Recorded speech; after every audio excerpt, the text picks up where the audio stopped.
Hello everyone, welcome back to the Union Pacific Railroad Evanston Subdivision.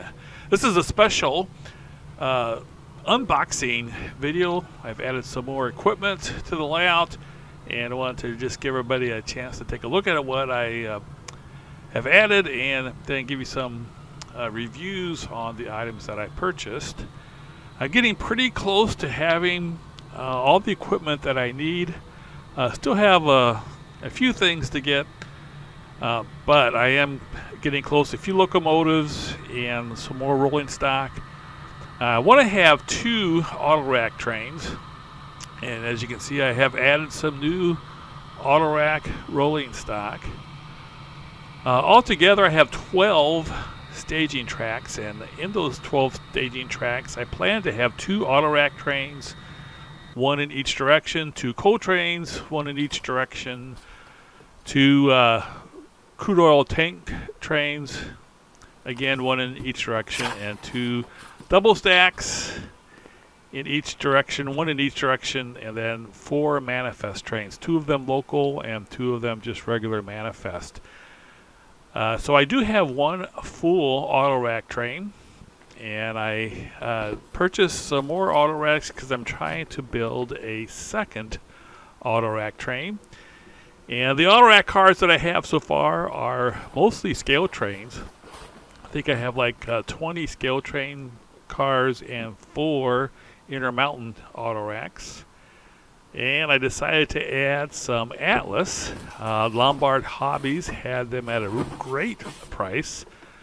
I think they retailed for $100 and got these for $50 a piece. And I got 4 of them. They don't have very many left, so if you want to pick some up, I definitely suggest you go to Lombard Hobbies pretty quickly here and pick up whatever they have there still. And then I also got the articulated Autorack cars. And these they had discounted even further than what they had. They were listed at $69 and I got them for $65. So I picked up 4 of these cars also.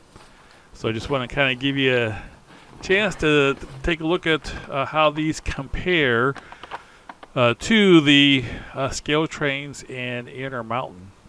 I don't have a whole lot of Atlas cars so far. I do have a bunch of the reefers, the 70-foot cryogenic reefers, and a few others. I'm trying to think what else I have from Atlas. I think I have some of their pressurized, I have some of their pressure aid covered hoppers also.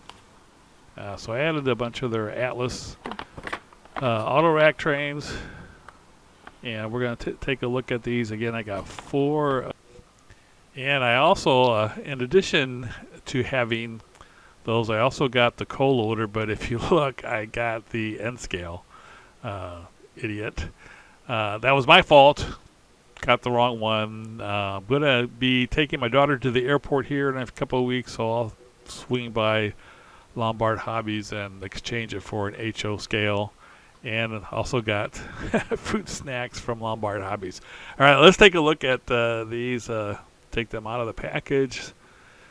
See how they look. Overall, just before I even get it out, I have to say that I've been pretty happy with them.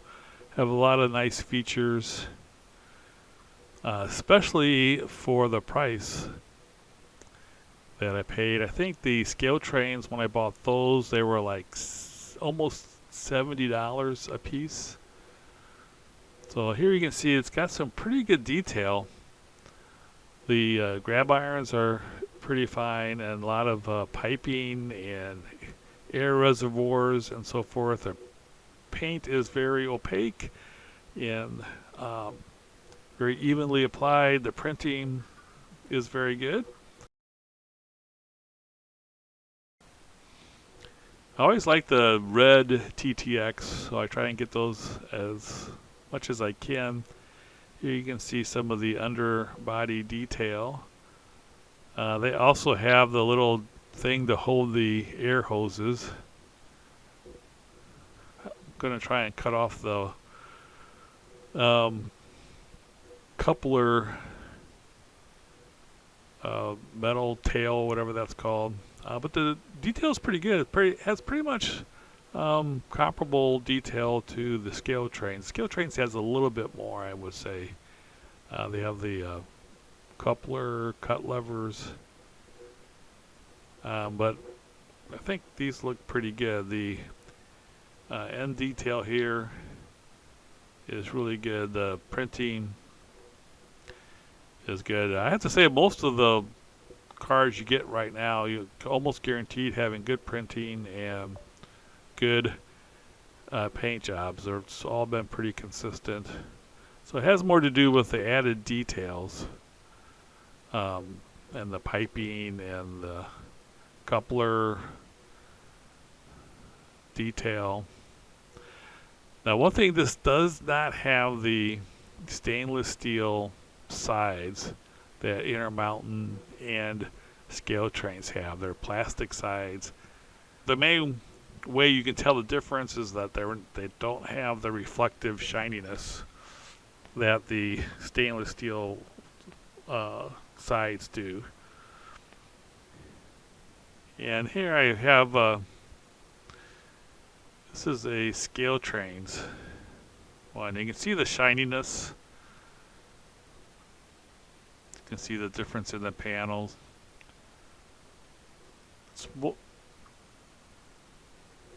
The Atlas, being plastic, they do a pretty good job of having them be reflective, but not the same as what you have with actual stainless steel sides. Here you compare the detail on the underbody. Pretty comparable between the two. Again, the Scaletrains is the bottom, Atlas is the top. I removed the some of the detail from the Scaletrains. I'm not sure if I would give one having more than the other. I'd say they're pretty even. Now, one problem I do have on the Scaletrains, this one piece that goes down pretty low, it actually interferes with the rail. See how there's a difference? The Atlas one does not extend down as low as the Scaletrains. Now, the Scaletrains is probably more prototypical, I'm guessing, but it has caused issues. I've had to file some of them down so that they don't contact the rail when it goes around a sharp curve. Mainly had problems with that when they were in the staging yard, where there are some curves down to 31 inches. Now we have the Intermountain car. The Intermountain's the bottom car. The Intermountain doesn't have any detail at all at the coupler ends, at least not much. But pretty comparable. Now the end detail seems like it's much more on the Atlas and Scaletrains. But the Intermountain does have it where the doors open. But they don't open real easily. The only advantage I would say for that is if you want to have one on display at an Intermountain, at an intermodal hub where you have the doors open. And then you also have the see-through effect. That's one thing the Intermountain has that the Scaletrains and Atlas do not have. I have to say, I think by the time I weather all these, you're not going to be able to see a whole lot of difference between the Atlas panels and the Scaletrains and Intermountain panels. One thing also on the Intermountain, which I don't know if you just saw that real quickly, on the Intermountain, the wheels are not the 28-inch wheels. They're the larger wheels. I'm not sure if that's prototypical, because they are a little bit different cars. So I don't know what's the deal with that, why Intermountain has the larger wheels. All right, let's take a look at the articulated auto racks. Don't see a lot of these on the railroads, but they are out there. They've been around for a long time. I think these were built in the late 90s. I had some of these in N scale, and so I thought I would pick up a few in HO. Now these, the grab irons look really very fine, even finer than the regular auto racks, but the step is really thick. So I'm not sure what's up with that, why they made the step so thick. I mean, the grab irons are really nice, but the step is kind of thick. And these also have the larger wheels. Again, I'm not sure if that's prototypical or not. But don't seem to have as much detail by the couplers, but they do have all the piping and reservoirs underneath, same as the other cars.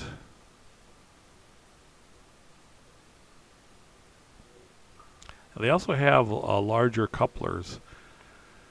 They're both in, part of the Master series, but the Master line. But to be honest with you, the regular auto racks seem to be more detailed than these. So you can see the difference there between the step and the different size of wheels. These are both Atlas cars here, but the grab irons are pretty good looking there on those. Putting these together is very simple.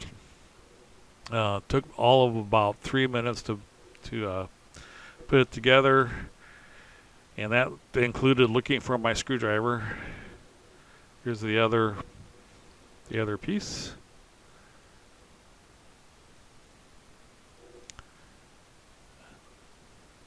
Again, not much detail by the couplers, but a lot of detail for the piping and everything. But overall, they look pretty good. Here's the articulated part. Like I said, it took me about 3 minutes. I did have to adjust the rubbery connection joint there once I had it installed. But again, the total project took about 3 minutes, including looking for the screwdriver. And so rolling test, how well do they roll? They roll really well. So I was really happy about that. So the articulated rolls pretty good. The regular auto rack also rolls extremely well. Maybe a little bit better for the articulated.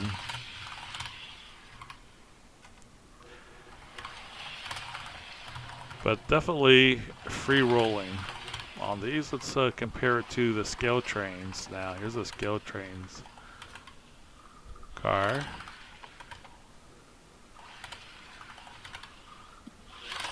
A little bit of a difference between the two. Alright, now we have the Scaletrains car. Does not roll quite as well. Let's try them together. See if I can do this.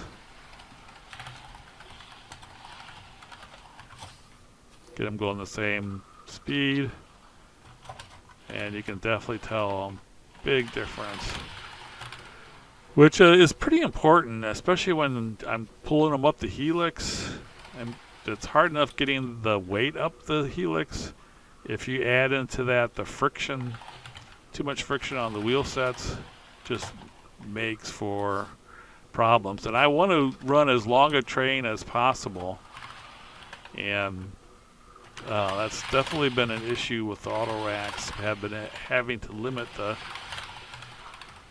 the size or the length of the trains, because the longer the train, the more issues you have. Here I'm using my Lombard Hobbies gauge. I have a number of these. I always pick up one here or there when I'm at the hobby shop, and all the wheel sets came out perfectly engaged, which is nice. The Scaletrains did also. I did have to adjust the Intermount wheels. They were all tight, which caused some problems. All right, weight. These are about 12 inches long, so they should be, let's see, 6 plus 1, 7. So it definitely is over. And right on. This is the Intermountain one. That's real close to 7. So the first one was the Atlas. Here's the Scaletrains. It's the heaviest at almost 8 ounces. But they're all definitely at a good weight. Now I tried to do the articulated, but it was too big for my scale, so I had to do some little extra here. So I put a Scaletrains one on there and zeroed it out. One more try. There you go. So I zeroed it out, and then I put the articulated one on there, and it came out to 17 ounces, 1 pound, 1.2 ounces. So it's 17 ounces. This car is 20 inches long, so it should be 11 ounces. So it's heavier than it should be. Here's the coupler heights on the. This is the articulated, is right on. I did have, when I was running it, had the Intermountain come uncoupled from the articulated. You can see it's because the Intermountain is low. So the Intermountain couplers, I'm going to have to get some replacements for those. Here you can see the two together, and this is why it came uncoupled going up the Wasatch grade. The Intermountain is low, but you can see the difference between the detail on the steps. Also, the height of the car is much lower. Here's the regular auto rack from Atlas. So all of the Atlas couplers, wheels were right in gauge where they were supposed to be. Detail is pretty good on the Atlas, pretty comparable to Scaletrains and Intermountain. But I really like the rolling characteristics and the price. They're the cheapest of the three. The Intermountains were $75. The Scaletrains were $70. I got these for $50, $54 for the articulated.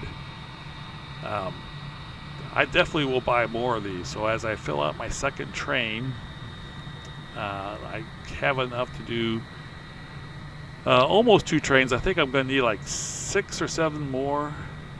So going to try and pick up some more Atlas as they come out. I'm not sure when they're coming out with some more.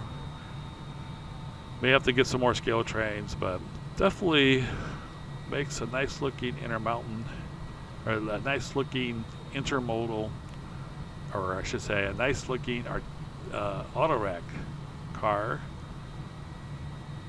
I think I called it intermodal before. These are Autorack cars, not intermodal, but makes a nice looking car. You can see them going by slowly. So I think I'm going to need to add about 6 or 7 more as we try to build the trains for operations, which should be starting here in a few months. Thanks so much for watching as we watch this last roll by. Don't forget to check out the update coming up on Sunday. Thanks for watching, everybody. Have a great weekend coming up. Take care, everyone.